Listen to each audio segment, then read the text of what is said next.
esta primera sección de simposio sobre el barroco, segundo simposio sobre el barroco. Tengo el gusto de presentar para finalizar a Texto, de la Universidad Pontificia de Río de Janeiro, que va a presentar pues, una comunicación titulada Alonso Cano en Buenos Aires. Tienes la palabra, cuando quieras. Gracias. Voy a intentar hablar en español, pido perdón por mis errores. Soy de la filosofía, pero voy a hacer un comentario como coleccionista de arte contemporáneo. Entonces, voy a intentar ser sucinto también. Voy a hablar de una obra, una obra de un maestro granadino, Alonso Cano, que es esta. Yo mismo saqué las fotos. Es una cabeza europea, decepada, que está en el Museo Nacional de Bellas Artes de Buenos Aires. Y por fin, haré un breve comentario sobre esta obra de una artista brasileña que está en mi colección, que se llama Aventura Profana, y es un cuerpo que no podemos ver la cabeza o su rostro.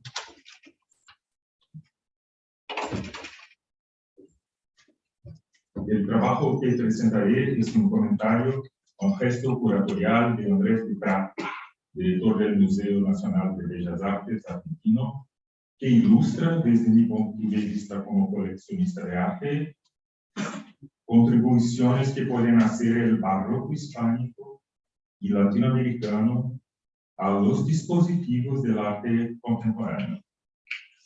El comentario sigue la línea de la comunicación que realicé en las 6ª Jornadas Internacionales de Hermenéutica en 2019, pre-pandemia, cuando presenté en Buenos Aires la ponencia del coleccionista privado como constructor de narrativas del arte latinoamericano. Me hice coleccionista de arte contemporáneo por interés por arte y por casualidad.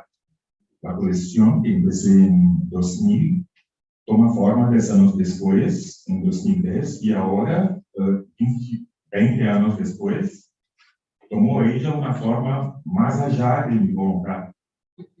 Lo que comenzó como un hobby se tornó una curaduría personal y tomó vida propia.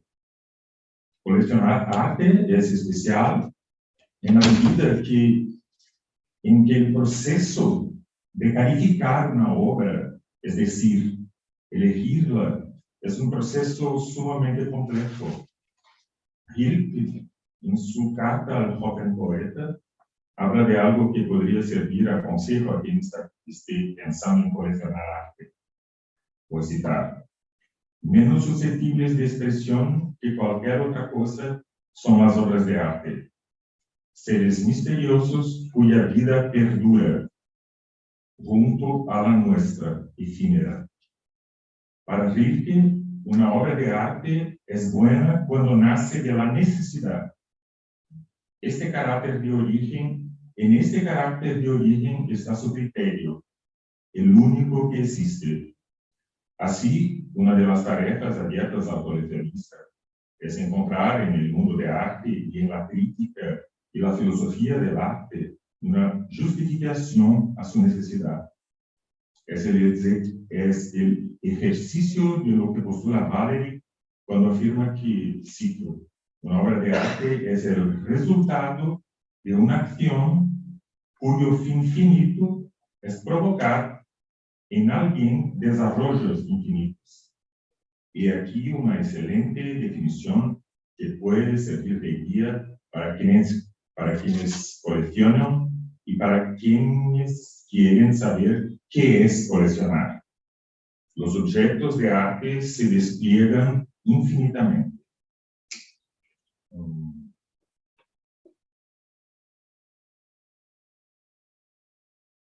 Es posible decir que el mayor aprendizaje como coleccionista fue darme cuenta con el tiempo que las colecciones privadas son un elemento esencial de complementación de los espacios públicos. así como un medio fundamental para acceder al arte. Esto sucede en la medida que los coleccionistas, aunque inicialmente tengamos nosotros una perspectiva individual, siempre estarán en sus adquisiciones, ¿no?, en medio a un diálogo incesante con un gran grupo que incluye filósofos, críticos, galeristas, artistas, museólogos, curadores, directores de instituciones. El privilegio que tienen los coleccionistas de convivir con estas obras, y ser coleccionista significa, bueno, llevar para su residencia el mejor del arte, tiene implicada la contrapartida del compromiso con las instituciones de arte, préstamos a los museos, donaciones y apoyo a los artistas y a sus proyectos. Y así, la fuerza de una colección a menudo le da al coleccionista una voz a ser escuchada en el mundo del arte. La formación de mi colección, que actualmente cuenta con 140 artistas y 400 obras de arte, siempre tratando de equilibrar los géneros, ¿no?, y todo el espectro de la sociedad y del territorio brasileño, presenta pinturas, esculturas, objetos, instalaciones y NFTs. En cuanto a sus fundamentos teóricos, la colección estuvo inicialmente guiada principalmente por la estética kantiana, en su visión no formalista o purista. Ella apareció como un faro y como un camino para las discusiones y elecciones, en el acto de repensar siempre el problema de la autonomía del juicio estético más allá de las estrictas esferas del arte o de una supuesta autonomía del medio.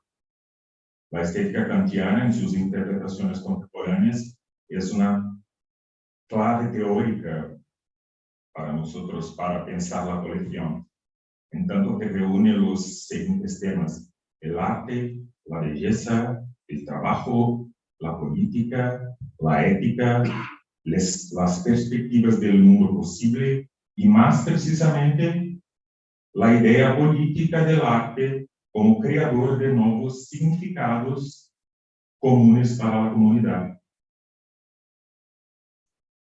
Con el tiempo se fueron sumando nuevos ejes, entre ellos las perspectivas del barroco como concepto operativo, como cito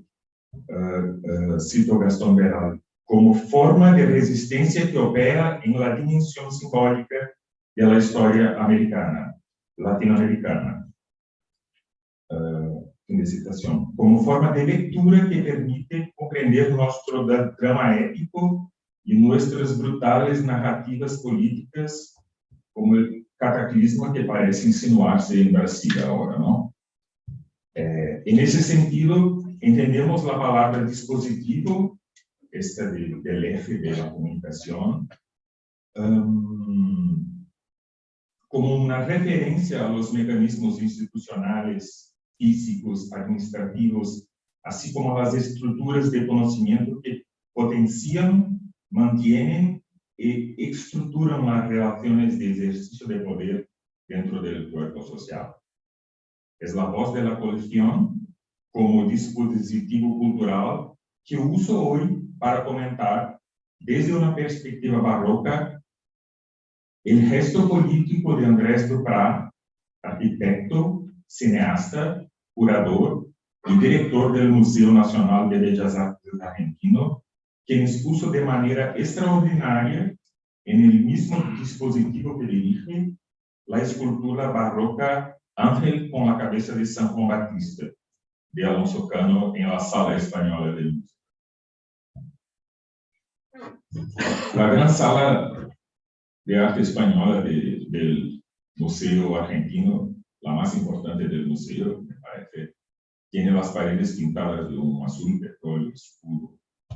Hay grandes pinturas de notables maestros españoles, la mayoría de la época barroca, todas las cuales permanecen deliberadamente en una especie de penumbra, podríamos decir, una oscuridad que dialoga con el periodismo, ¿no?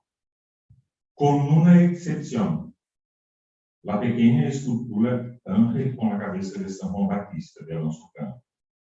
Ella fue colocada en un rincón de la sala y está iluminada feéricamente desde el techo por dos potentes focos blancos. La escultura llama la atención de quienes entran. Detrás de esta pequeña escultura se encuentran, por ejemplo, tres majestuosas obras de Zurbarán, El Greco y José de Ribera, respectivamente San Francisco en Meditación, Jesús en el Huerto de los Olivos y un astrónomo. La forma en que el curador Andrés Duprá exhibió la obra de Cano, dándole un protagonismo dramático, es muy similar al gesto político de Christopher Hedford, curador del Museo de Baltimore. Este curador en 2018 vendió parte de la colección del museo, Warhols, de Konings, Rauschenbergs, para comprar arte negra. Porque 80% de la población de Baltimore era negra. El coraje y la claridad de Redford pusieron los artistas negros en la agenda global del mundo del arte en los años siguientes, los años venideros. Del mismo modo, el gesto político neobarroco de Duprá, al exponer una cabeza decepada, una cabeza europea, que hizo su viaje de España hacia Buenos Aires, una cabeza barroca europeo en el epicentro de una curia, que fez su viaje hasta Buenos Aires, es una cabeza del barroco europeo en el epicentro de una curaduría latinoamericana integrada por maestros europeos. Ella apunta la importancia del arte para pensar los dispositivos culturales, tan importantes como los museos, como medio de transformación sociopolítica del mundo contemporáneo. Exponer esta obra maestra de Alonso Cano de esta manera da mucho a pensar al barroco y a nosotros. En una entrevista reciente, Duprá puso en palabras lo que todos ya sabemos, que el arte contemporáneo ha puesto un pie en el centro de la escena, que hace un poco más de 2 décadas era totalmente factible ver con tranquilidad cuadros de Goya parados por horas, o disfrutar del silencio de la Basílica Granadina para apreciar a Alonso Cano, o circular por el Louvre calmamente. Hoy es imposible hacer lo mismo. Las multitudes se han apoderado de los museos y de las iglesias, y hay que planificar para apreciar las obras de arte de forma lenta y cuidadosa. El incremento hiperbólico del público afectó el estatus de los directores de los museos. Su trabajo se ha convertido en un medio eficaz y poderoso para llegar a una audiencia colosal. El gesto de Duprá se vuelve aún más preciso políticamente cuando observamos que el Museo Argentino no es un museo contemporáneo, sino un museo tradicional que, haciendo un trabajo denso y de alta categoría, lo hizo relevante en la vida de la ciudad y del país, más allá de los negocios que dominan los museos hoy en día. Es el museo, según mi opinión, más importante de Argentina actualmente. Duprá utiliza su vasto conocimiento del arte, así como una poderosa colección barroca española, para comunicar de manera contemporánea ideas otras para el arte, resignificando el barroco hispánico desde una perspectiva argentina. Su gesto neobarroco transformó el museo en un recinto de reflexión más importante que otros dispositivos contemporáneos de Buenos Aires. A propósito, hay una característica barroca, creo, la característica del espectáculo, ¿no? Que identifica en la forma arquitectónica de los museos contemporáneos. Como se fueron las iglesias góticas del gótico internacional, ¿no? Son museos extraordinarios que pueblan el mundo desde Pekín hasta Dubái, desde Río de Janeiro hasta Toronto, cada uno siguiendo el modelo madre, el Guggenheim Bilbao. La posición de gestión de estos gigantescos dispositivos multimillonarios que reciben autoridades, público, coleccionistas, celebridades, influencers y multitud de formadores de opinión se han convertido evidentemente en una poderosa herramienta política de experimentación artística. La resignificación que hizo Duprat de los maestros barrocos de Buenos Aires es una inspiración para que las colecciones de los museos tradicionales sigan una curaduría más integradora, menos hegeliana y más contemporánea. En verdad, los directores de museos de hoy son como cortesanos internacionales, papel que Duprat desempeña a la perfección. Y el comentario que hago pretende señalar la importancia de estos dispositivos de arte actuales, los museos, la importancia de sus directores y su alcance político, y hay que traerlos para la academia y para las colecciones privadas y para que podamos pensar junto a ellos este eje que es el barroco para nosotros de Latinoamérica y de España.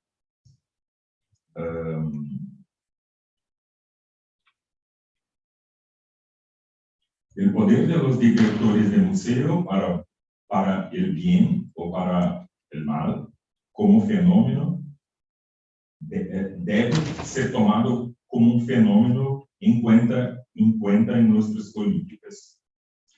En su tesis doctoral sobre el drama barroco alemán, la primera frase que Walter Benjamin escribe en el prólogo epistemocrítico es, cito Benjamin, es característico de la escritura filosófica enfrentarse siempre a cada paso con el problema de la exposición. Benjamin señala la difícil tarea del filósofo en la exposición de ideas, pero que el artista con las obras de arte traza una pequeña imagen, traza una pequeña imagen del mundo de las ideas, encontrando verdad. Así, el problema de la exhibición de obras de arte es ciertamente una tarea mucho más tangible que la filosófica, sino que igualmente potente. Y quienes hoy tienen el poder de exponer, en el sentido benjaminiano, obras de arte a grandes audiencias, tienen los medios para lograrlo a otros niveles. El gesto de Duprat, entre el barroco, el neobarroco y lo contemporáneo, abraza una idea de una nueva configuración entre una obra del pasado y el público, y encájase perfectamente en el postulado de Magister Rossi, de que el barroco, cito, es una forma de resistencia que opera en lo simbólico, un drama con características éticas que aún no ha concluido. En ese sentido, ese drama continúa también en España. Ahora tenía un comentario sobre Leibniz, sobre la idea de conciliación, esta idea moderna de yo, que creo que es posible pensarla para Alonso Cano, porque los maestros españoles, por ejemplo, en el Prado, están en salas tan imponentes, y Alonso Cano está en una sala apenas pero creo que este artista tiene una personalidad muy interesante porque sus obras tienen elementos contemporáneos, me atrevo a decir, ¿no? Como el leche que sale del ceño para la boca de San Bernardo, ¿no? Como la cruz de Cristo cayendo en Magdalena en penitencia. Tienen aspectos raros y como que Duprat en este gesto en Buenos Aires me abrió los ojos para este diálogo que el barroco puede tener con el arte contemporáneo, que también tiene muchas características. En verdad creo que el arte contemporáneo dialoga mucho con el barroco y con el surrealismo. Bueno, voy a terminar. La cabeza barroca que busca en el centro neurálgico de Buenos Aires politizar la narrativa europea y el barroco hispánico, y que sugiere que quizás debamos recordar que tenemos otra cabeza, nos latinoamericanos, no solo un cuerpo, me recuerda un punto que voy a tratar de exponer brevemente. La curaduría de Duprat me remite en sus reflexiones a la lección inaugural de Georges Dumézil en el Collège de France.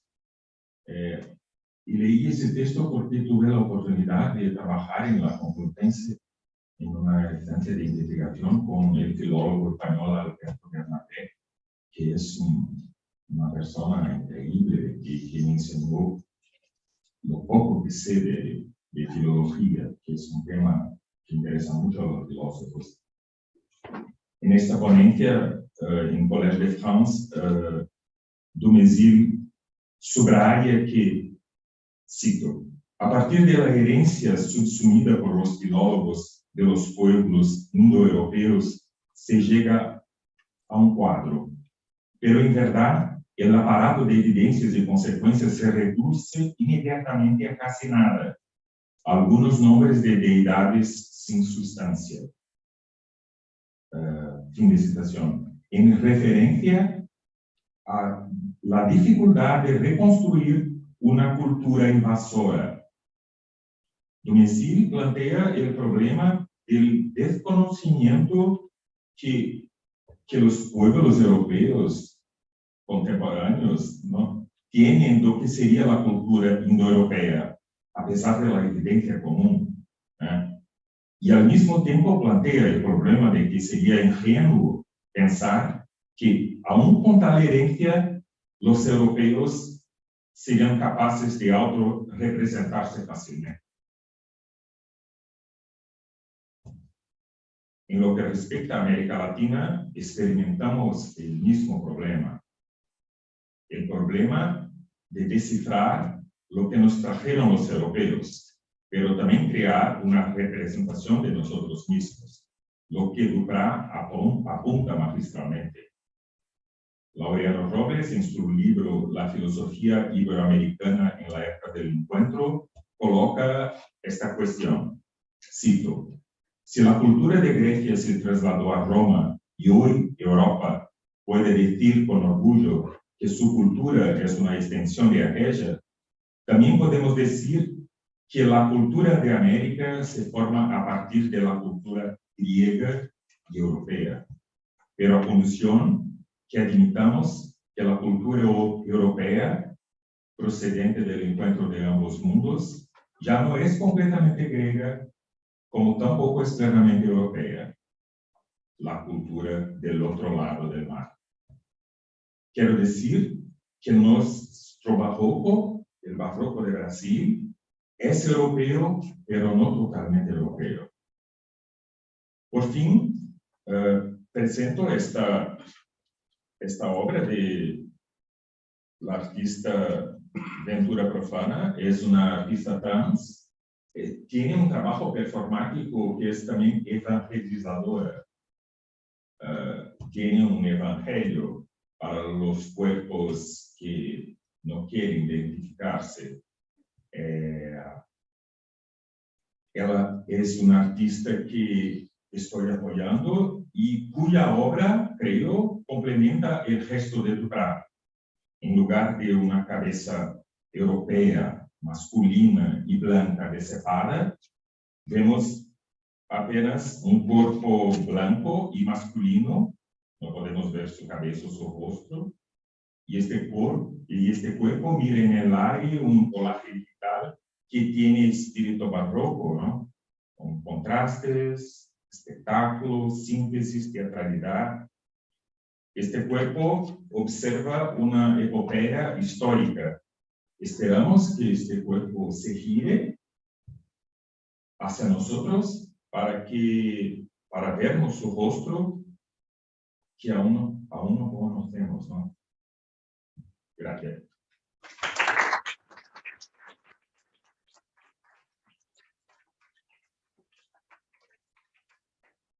Bueno, vamos a dejar las preguntas para el final de la comunicación. Muchas gracias, Andrés, por la comunicación. Y bueno, pasamos ahora a la comunicación de Jorge Fósfiro. Jorge Fósfiro es contratado de PPU en el Departamento 2 de Filosofía y hoy pues, nos ha traído una comunicación muy interesante.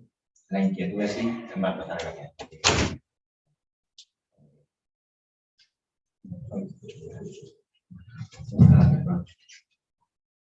Y muy buenas tardes a todos.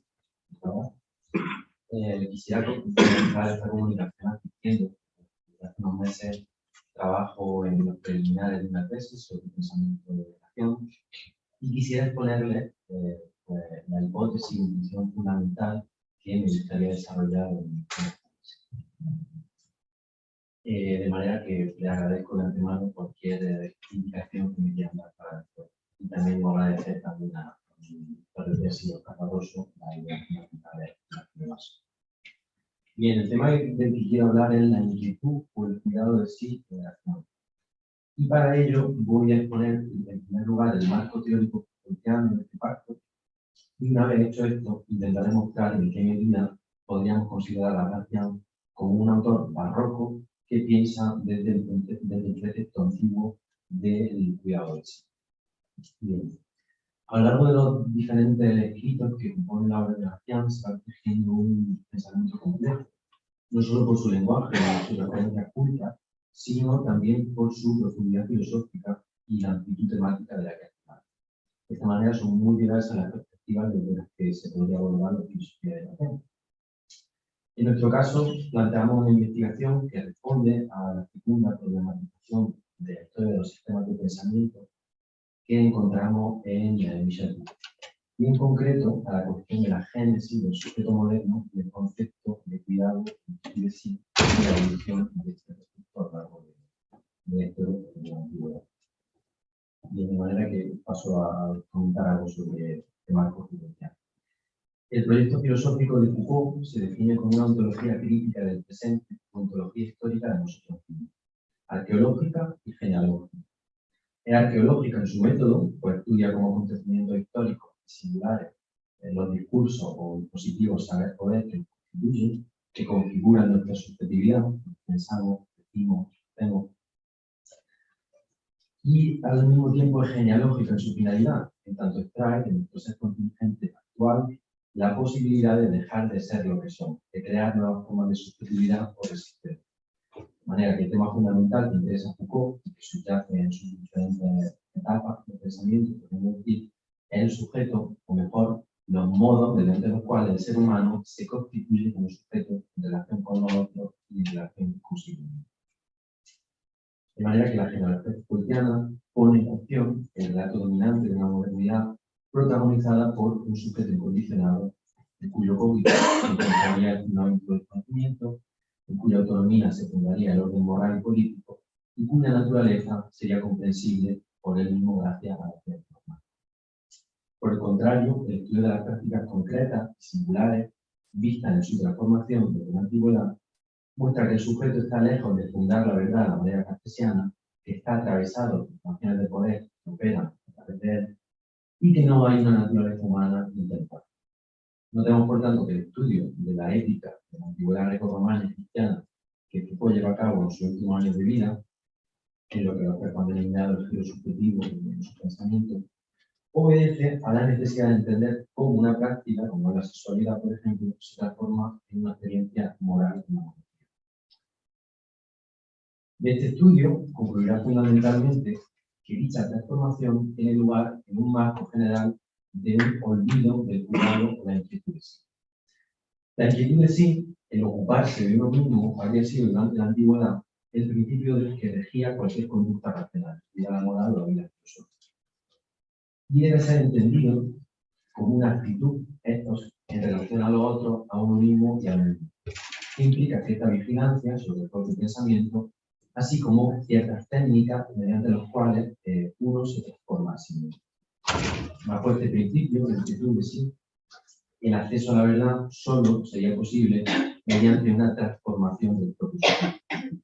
Ahora bien, nos va a advertir Foucault que con el advenimiento de la modernidad, representado sobre todo por Descartes, el autoconocimiento, que habría formado siempre parte de estas prácticas del cuidado de sí, pasa a ser la forma privilegiada y única mediante la cual el sujeto se relaciona con la verdad, y sin una transformación, sin un ejercicio de. Encontramos una interpretación convergente con la de Foucault en Pierre Hadot, en su ya célebre estudio Ejercicios Espirituales y Filosofía Antigua. Hadot defiende que las escuelas filosóficas antiguas, a pesar de las diferencias doctrinales en los medios, mantendrían un fin común, que es la transformación del sujeto en su modo de ser y ver el mundo. La filosofía sería entonces no tanto un conjunto de contenidos teóricos, sino más bien un arte de vivir, una actitud concreta o estilo de vida que implica toda la existencia y que se sirve de diversas técnicas o ejercicios espirituales para procurar esta conversión del sujeto, de una vida inauténtica a otra vida auténtica. Hadot considera como Foucault que esta concepción de la filosofía como ejercicio, ascesis, habría sido olvidada, aunque Hadot señala la Edad Media y la hegemonía de la teología como el momento en el que se opera este cambio, incluso antes del momento cartesiano. Bien, pero ¿hasta qué punto es generalizable esta tesis del olvido de la inquietud de sí en la modernidad, en toda la modernidad? Bien, Oscar Barroso ha señalado recientemente las limitaciones de esta interpretación foucaultiana del cuidado de sí, mostrando cómo el pensamiento humanista del barroco español no podría reducirse completamente al esquema interpretativo. En concreto, encontraríamos en Baltasar Gracián, por ejemplo, que el autoconocimiento y la inquietud de sí se conjugan virtuosamente. Y no hay una predominancia del autoconocimiento como modo fundamental de subjetivación, como se encontraría, por ejemplo, en Descartes. Entrando ya propiamente en Gracián, vemos en efecto cómo los diferentes intérpretes han puesto de manifiesto la presencia de una ontología dinámica, en la que el ser es operar a conocer, sobre la cual, sobre esta ontología dinámica, se erige una antropología no sustancialista, sino existencial y perceptiva, en la que el hombre debe esforzarse por llegar a ser persona es un concepto normativo a lo que se debe aspirar en algo que sea por defecto, ¿no? Decía, llegar a ser persona debe esforzarse el sujeto mediante el conocimiento y la práctica ética, ¿no? Este modelo de hombre, el modelo máximo, sería el héroe, entendiendo como aquel que es capaz de realizar en sí todas sus propias actividades. Si atendemos ahora al modelo ético que Gracián elabora sobre este presupuesto, encontramos un humanismo que recoge la tradición grecorromana y la adapta y desarrolla a su visión barroca del mundo. No se trata así de una ética universalista o del deber, sino que partiendo de esta idea dinámica del ser humano, Gracián plantea una ética prudencial de raíces aristotélico-tomistas y sobre todo históricas. Una ética de lo singular que tiene como finalidad permitirnos vivir una vida virtuosa en las circunstancias concretas y configurar un mundo barroco, un mundo invertido, regido por el engaño. Así, el desengaño, por amargo que sea, y la vida buena van de la mano en Gracián. Solo quien se conoce a sí mismo y conoce la apariencia engañosa del mundo puede perseguir la víctima. Y con esto llego ya por último al punto desde que yo creo que se podría partir para entender el pensamiento de Gracián desde este principio antiguo del cuidado de sí. Este punto sería la base, no habría que desarrollarlo mucho más, es la valoración del carácter etopoiético del saber. Etopoiein quiere decir hacer, producir, modificar, transformar la manera de ser, perdón, el modo de existencia de un individuo. Y en Gracián es constante la idea de que el verdadero saber es el saber práctico, el que transforma los objetos. Y de ahí que solo se llegue a ser persona en la medida en que se sabe. Se entiende así, por ejemplo, el error y la contradicción en la que cae Andreño cuando cree poder elegir, cito, vivir un poco más y saber un poco menos, la opción común. Opción ética, vital, ética y vitalmente contradictoria, ¿no? Porque saber, vivir, verdad y existencia están unidas. No se vive si no se sabe y no se sabe si no se vive. Además, esta valoración del carácter etopoiético del saber conlleva a otra cara de la moneda, la descalificación de un falso saber, de un saber vacío, que será, por supuesto, objeto de crítica y saber. La bachillería, los doctos legos y demás figuras que Hugo considerará como verdaderos sabios, siguiendo el tópico de mundo invertido. Notemos por último que en este vivir, que Gracián liga al saber, hay por supuesto un elemento activo, de cultivo de sí y de artificio, que podemos considerar, creo, como una ascesis, frente a la pasividad propia de quien no toma la resolución de negarse a persona. Esta ascesis o ejercicio no debe entenderse en el sentido cristiano de renuncia a sí mismo, de renuncia al mundo, sino, ante al contrario, como la constitución de una relación plena y consumada consigo mismo, mediante diversas prácticas o técnicas. Estas prácticas, que cabría estudiar con mucho más detenimiento en Gracián, podrían ser el diálogo, la lectura o la meditación, en el sentido estoico-ético. En tanto, estas prácticas sirven a la incorporación de los discursos al modo de ser del sujeto, es decir, la transformación del logos en ethos. Estos ejercicios de apropiación o de encarnación casi, podemos decir, del pensamiento, tendrían la finalidad de proporcionar al sujeto un equipamiento o un auxilio que le va a permitir actuar rectamente, de la mejor manera posible, en momentos precisos, momentos que en el mundo barroco de Gracián se suceden cosas. En conclusión, creo que entender a Gracián desde esta óptica de la inquietud de sí es pertinente y productivo, porque no solo arroja luz sobre su propia filosofía, sino también sobre la posición la posición del barroco hispano en la génesis de la modernidad, como referencia obligada de esa modernidad otra utilizada por la modernidad hegemónica.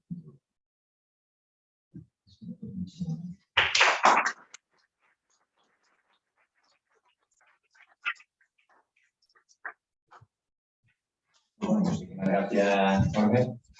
Me ha sabido poco para cumplir. Pero bueno, muchísimas gracias por la presentación y a ver si no te preguntas para que hayas preguntado a los oponentes.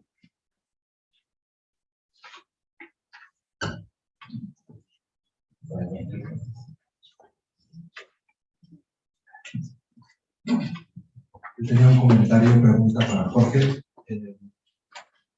Bueno, yo quiero empezar diciendo que me ha encantado la presentación porque has leído muy bien, está muy bien escrita, has sido muy conciso, muy preciso y a mí me gustan mucho las formas, así que te agradezco que lo hayas hecho tan afable y tan llevadero.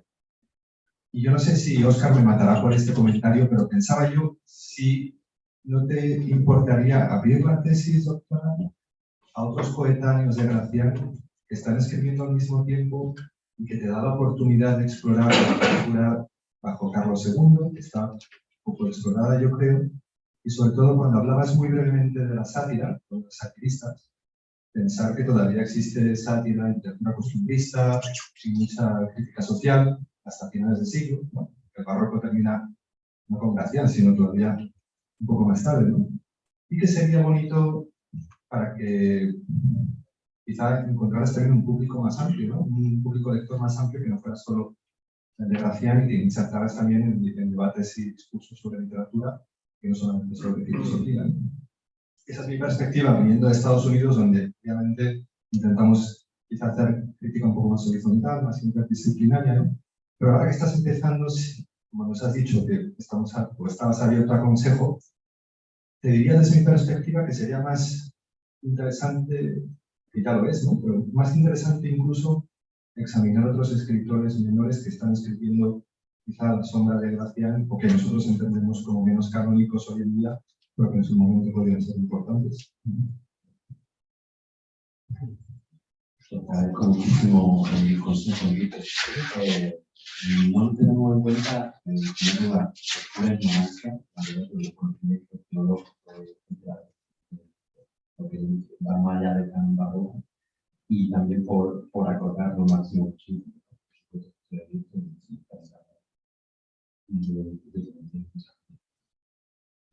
Bueno, yo felicito a la mesa porque qué bueno que nos compartes esta inquietud. No te voy a hacer sugerencias porque te sugeriría que pensaras en una profesora de la UNAM para estar en tu comité. No, es broma, felicitaciones. Y adelante, es agua fresca escucharlos cuando están comenzando. Tenemos tanto que aprender de ustedes. Muchas gracias. Muchas gracias.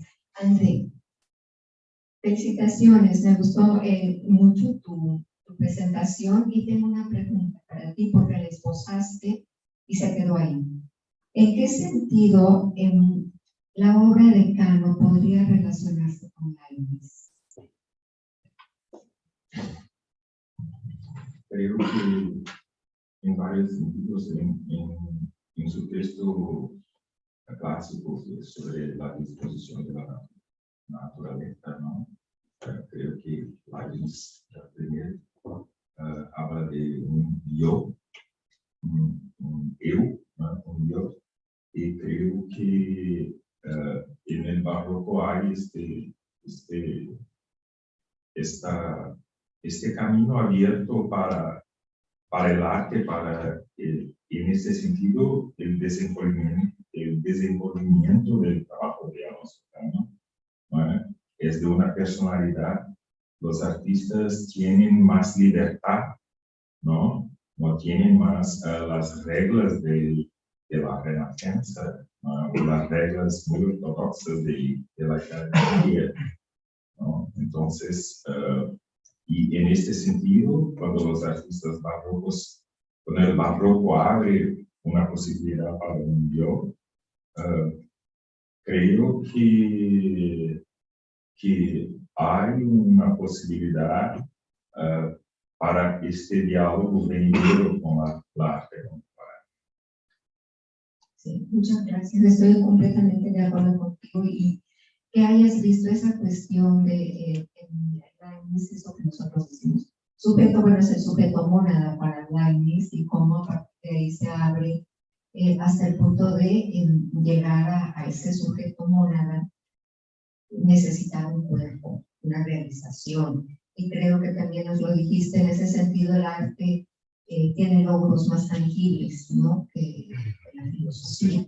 Sí. Porque tiene que expandirse, tiene que materializarse. El alma, el sujeto, la mónada, necesita materializarse y en ese sentido debe ser tangible.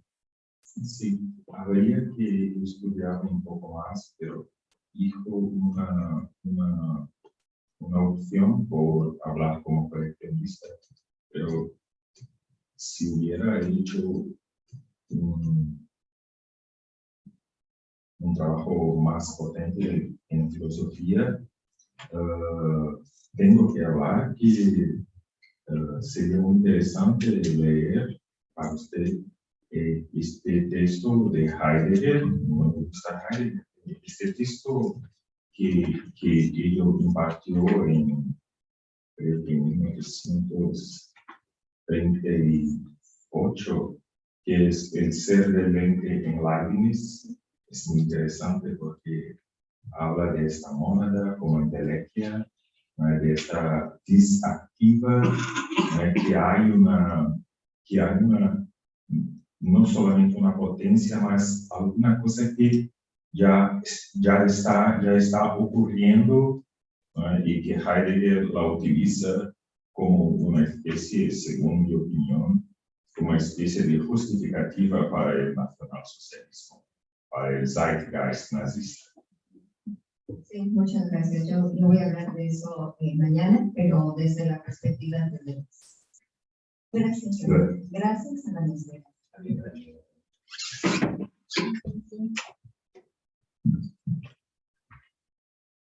Una pregunta para Jorge. Adolf marca una diferencia entre los ejercicios espirituales, como lo llama él, y las técnicas de sí en relación con Foucault, y está orientada hacia lo que denomina la conciencia cósmica.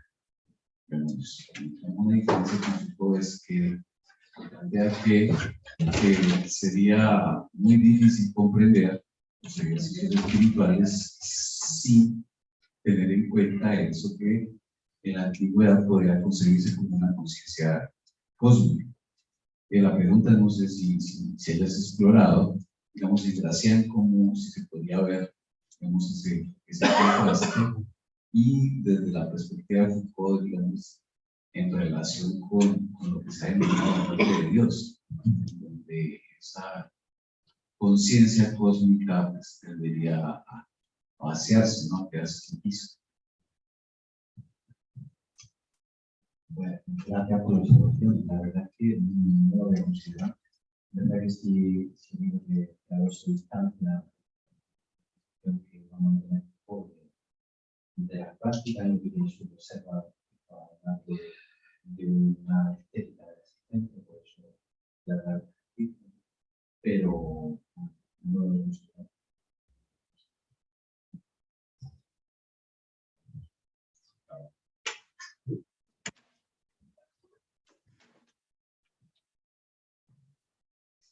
Pues muchas gracias a los dos por nuestra ponencia, que ha sido muy sugerente, y un par de comentarios, como a cada uno.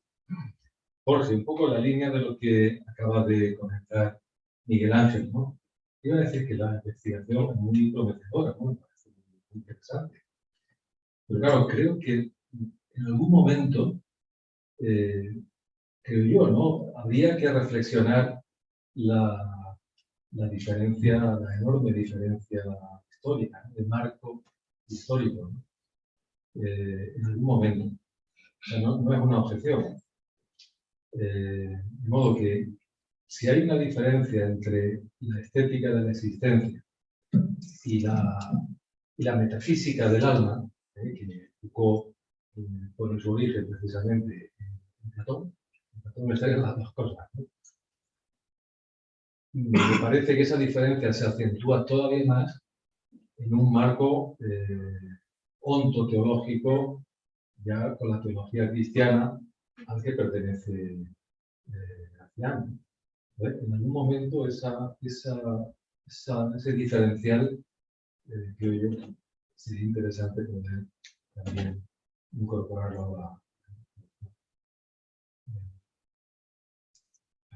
ese comentario. Y luego a André, una pregunta, ¿no? Una duda que se me plantea.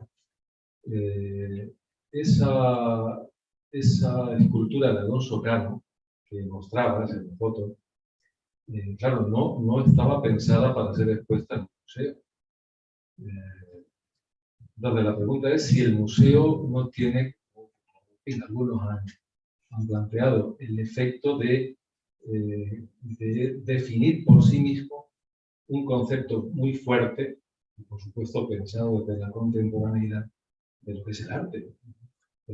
Hay como una, a mí la duda es si no hay como una violencia o una amputación, podríamos decir, de algunos valores simbólicos que están vinculados con la obra de Alonso Cano originalmente. Primero, quería, antes de responder tu pregunta, hacer un elogio a la curaduría de esta sala, porque tiene este trabajo maravilloso. Y pasé todo el tiempo viendo que García Lorca, por puesto allá, como que mirando los ponentes de una forma muy interesante. Entonces hay que prestar atención en la curaduría. No sé, porque los retablos medievales también están en los museos, ¿no? Los retablos, las cruces. Creo que sí, tienes un poco de razón, hay un secuestro del símbolo, ¿no? Pero de otro modo hay una integración con los cánones contemporáneos, ¿no? Por ejemplo, estuvo semana pasada con un encuentro en un museo nuevo en Rotterdam que se llama Depot Boijmans van Beuningen. Es muy interesante, tiene que ir en un sitio de internet o ir hasta Rotterdam. ¿Qué es esto? Es un museo muy antiguo de Holanda, como una especie de Thyssen-Bornemisza, ¿no? Una colección privada, pero ellos exponían en este museo 10.000 obras de arte, ¿no? Que es generalmente lo que los grandes museos exponen, que son